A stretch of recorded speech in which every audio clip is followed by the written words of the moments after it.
But ultimately, the more we're building a mermaid ecosystem, the more we can offer. And so I think we Yeah. can make those switches um, feel less hard, because when you switch Yeah. over, you get the AI image classification, the R studio, the new analysis hub and scripts, the link to social Yeah. financial indicators, the ability to share, and just to work with much bigger data sets as well, which is ultimately where spreadsheets break down.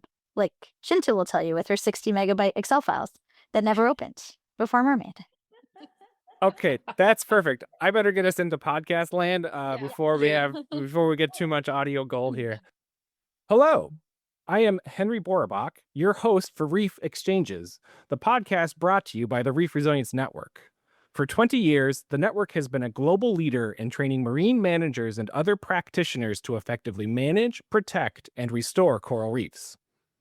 This podcast is one of the methods we use to bring the latest science and strategies to marine managers to support effective management of critical coastal areas. 2025 marks the network's 20th anniversary, which we're like super stoked about. We want to thank and celebrate our network members. It's been great the way that we all share our time, experience, and ideas.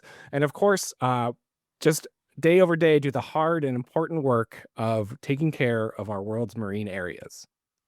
So, without any further ado, let's dive on in.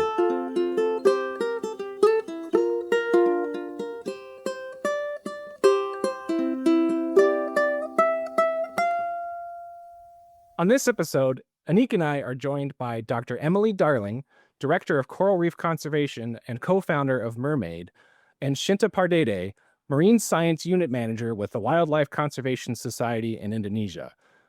You might remember Anik from an earlier episode we recorded on management effectiveness. Maybe you should say hi, Anik.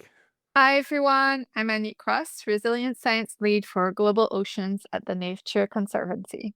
And regular participants with the network may have also joined us for a recent webinar that we held about MERMAID with Emily earlier in 2025.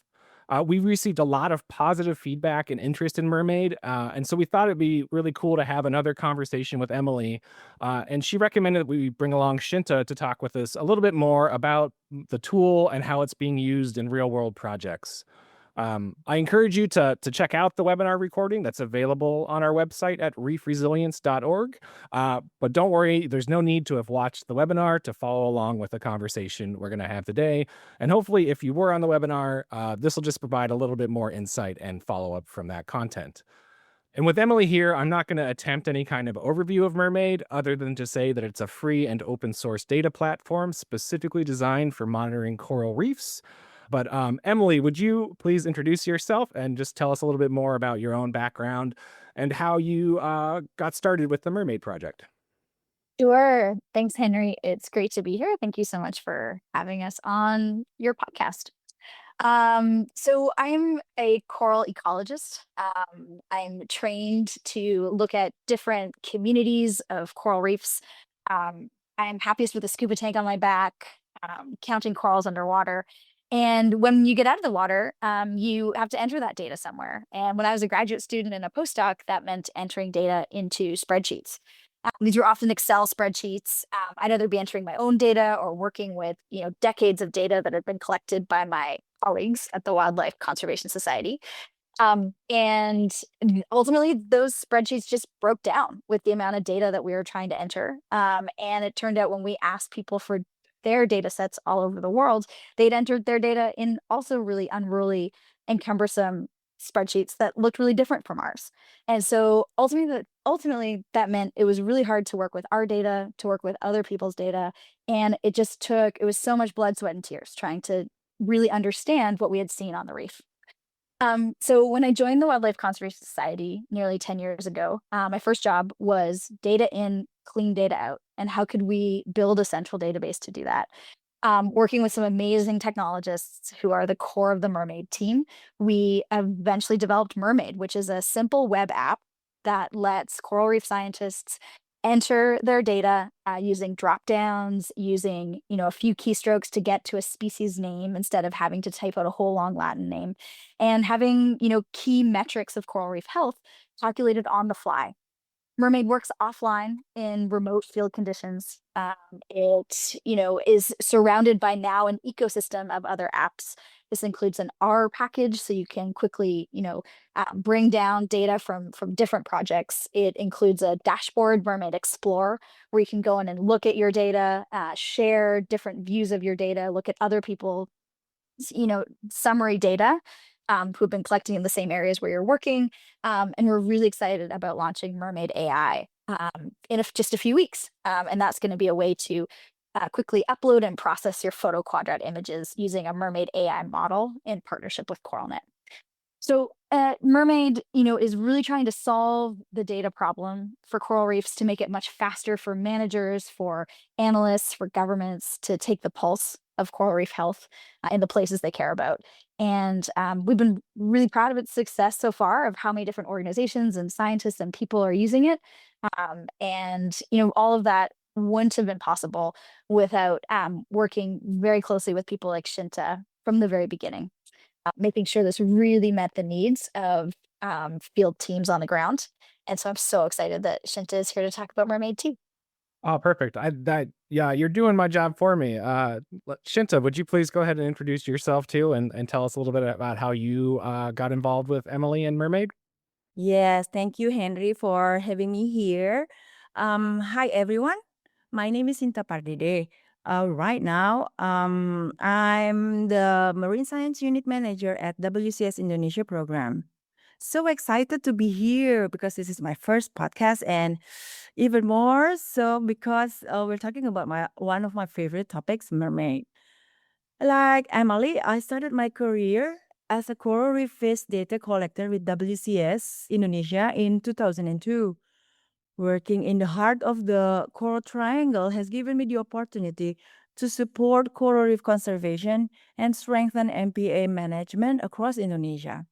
Over the years, WCS developed the standardized coral reef survey method with data collected from west to east Indonesia, Aceh to Papua, and sometimes if in each site it's up to 40 reef points within one single MPA, just like we had in Karimunjawa National Park. So you can imagine how massive the data was, and we all stored them in Excel.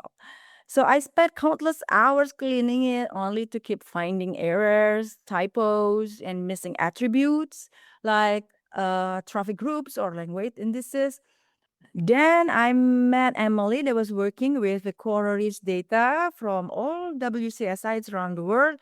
And she involved us in developing the platform that you call now Mermaid based on our experience working with coral reefs data. So right now, WCS Indonesia is working in 33 MPAs in Indonesia with coral reefs as the majority of the main conservation target. So we are supporting the MPA managers in providing scientific-based information and the condition of the coral reefs that allows them to evaluate the management effectiveness of the MPA. We also provide them with capacity building and data collecting so that they might eventually conduct monitoring by themselves. That's really interesting. That's great. Can you talk a little bit more about sort of how MERMAID has changed the way that you're working with those like huge data sets?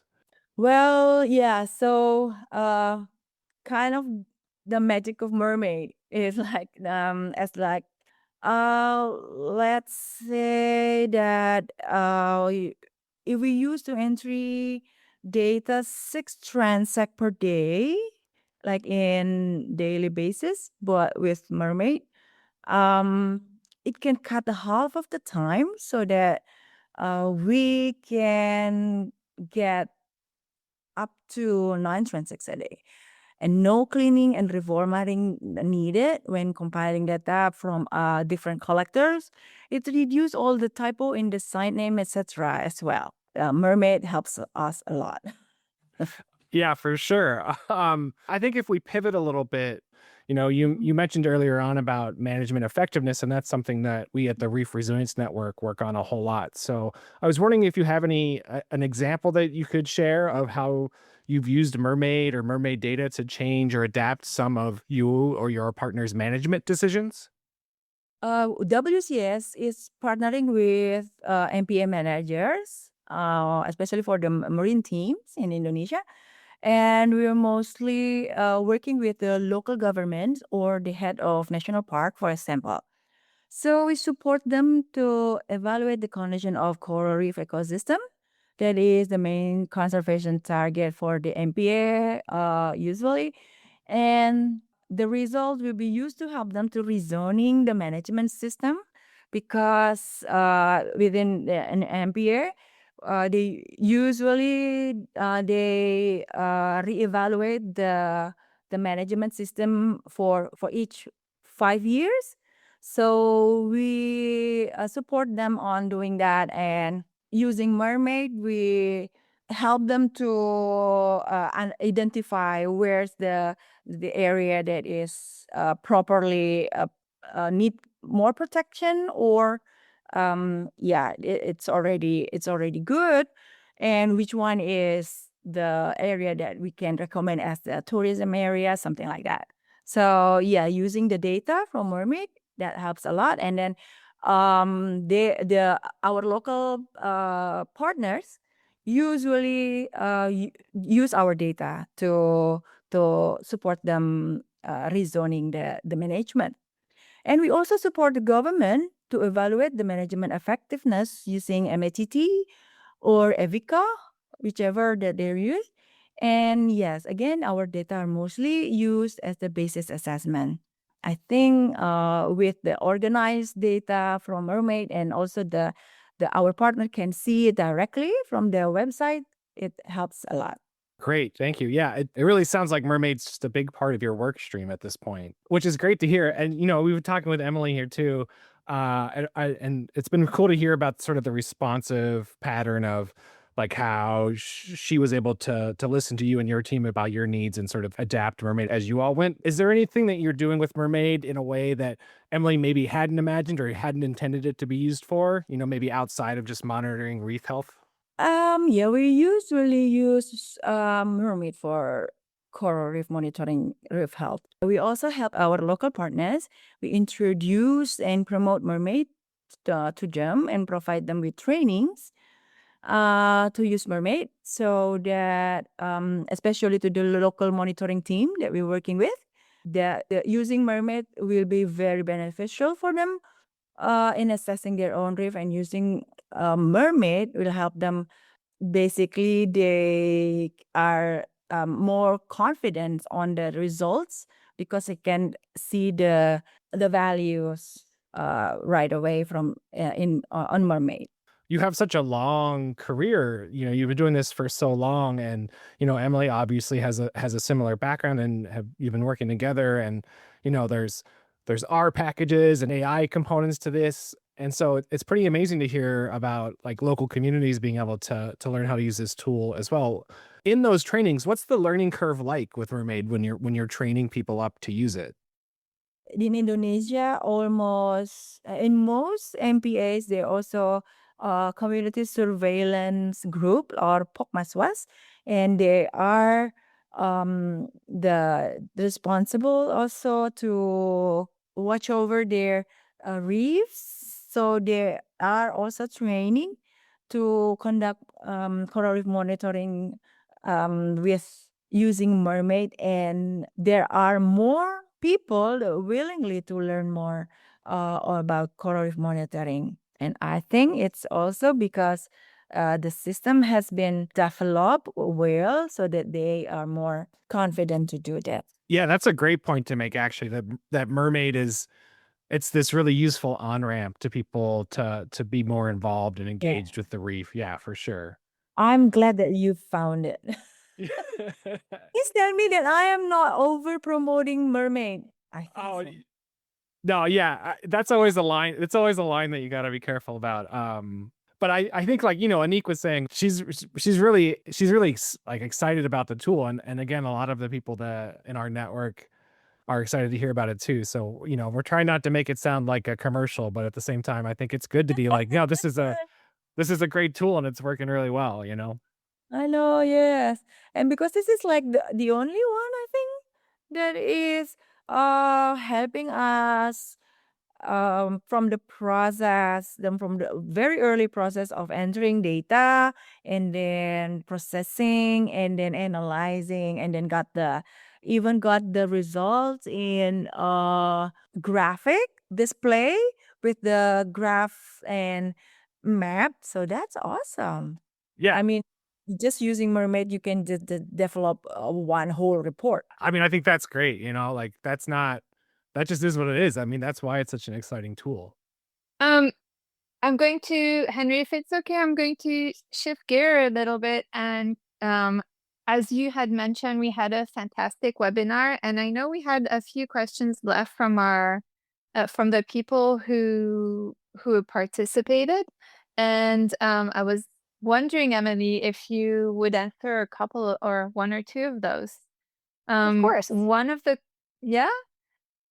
So one of the questions that we had was, as you know, a lot of people are now doing coral reef restoration as a tool to support coral reef, to build coral reef resilience. And so a lot of people are asking, can you use MERMAID to track or to monitor how well your coral restoration project is going? That's a great question. And I think one of the most important things we need to be doing for coral restoration projects is monitoring their ecosystem impacts. And that's exactly what Mermaid's been designed to do. So, when you outplant your corals or, you know, uh, build your nurseries or, do your different restoration techniques, your overall goal is to increase coral cover, increase habitat complexity, hopefully create new habitat for fish to recruit into, so increase fish biomass on your reef. And those are, exactly the type of data that Mermaid collects. So I think Mermaid can be a great tool to measure those ecosystem level impacts of restoration. And so if you deploy Mermaid, if you deploy monitoring and you collect that data in Mermaid, you could do it at the beginning of your restoration project, then, every year. And, over time, using Mermaid's Explore dashboard, you can see those time series of charts of how is coral cover changing, how is structural complexity changing, how is fish biomass changing. So I think that's an exciting way to use Mermaid for restoration. I'll say that we don't have a Mermaid module for specifically, yet, counting, say, the number of, coral transplants you've done or the size or the growth rates. We've talked to folks, like TNC for a couple of years, and we're, speaking with folks from the Coral Restoration Consortium. And it just seems like there's so many different ways to measure restoration out there. One of the things Mermaid has tried to focus on is what are global standards. And so then be able to provide those global standards to the coral reef community. So, I think as soon as there's agreement about what are some of the key metrics of restoration, I think we're getting much closer to that. Then we're really keen to, build that kind of more specific restoration nursery style or growth rate style module into Mermaid. But for now, I'd say for sure, it can be and should be used for monitoring those ecosystem level, outcomes of restoration. Emily, you hinted a little bit at the beginning about Mermaid AI, or I don't know, maybe the AI just changes colors inside of the Mermaid, those two letters to highlight it. But would you, maybe just to loop back around, could you tell us a little bit more? I think by the time this episode is released, that if you said it's going to be released in just a couple of weeks, that'll probably beat this podcast to the world. But yeah, I don't know. It'd be cool if you talk a little bit more about what's coming up next or what you're really excited for with the AI or other aspects of Mermaid. Yeah, you bet. So one of the things we're most excited about is inside Mermaid Collect. So Mermaid's really a platform. It has a few different apps in it.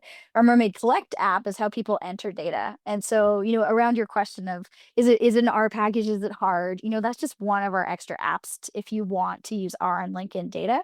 But the majority of people use Mermaids for the Collect app. And that's a simple web app where you can choose what, method you're collecting data on, whether it's corals or fish. And then you can, through a series of drop downs, sort of enter a simple form to enter your data. And then sort of in the background, all of the key indicators are calculated. As Shinta said, you can download it and it looks like the same spreadsheet every time. So a lot of our Mermaid users are working with Collect. And so one of the most exciting things that's coming up for Mermaid in Mermaid Collect is our new AI features. So yes, you're right. We're really putting the AI into our Mermaid name, which does actually already have an AI in the Mermaid. But anyways, but what that is we've really heard from users that they want to keep using photo quadrats. And they were frustrated at having to choose between using Mermaid, say for their fish data, but then having to go set up a whole other account and projects and sites and things on CoralNet or on Reef Cloud, and then have to transfer that data into Mermaid. We've built some tools to help with that data transferability, but we really heard from users that they just wanted to see their photo quadrat data, and analyze it in Mermaid directly. So we're releasing Mermaid AI. This is our image classification model, where directly in Mermaid Collect, you can set up your projects, set up your transects, and then just drag and drop your images from your photo quadrats directly into Mermaid.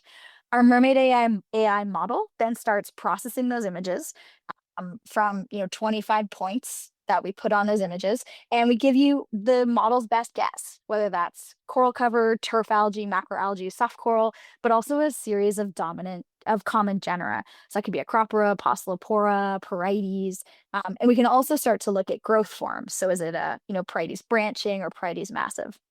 So we have 54 corals, benthic types that we are, scanning for in this model. And, by building this all on open source infrastructure, so that means we're able to save, the photos and the annotations or the changes you're making, and use those to improve future models. So we've not just built a module for you to drag and drop your images and see data really quickly, but we're also saving the changes you make and using your expert verifications to improve future models. So we hope to have a really dynamic machine learning, deep learning, AI, workflow that just makes it faster and faster. The more people use Mermaid, and the more features we're able to build out around image classification. So we're really excited about launching Mermaid AI, with hopefully lots more to come in the future.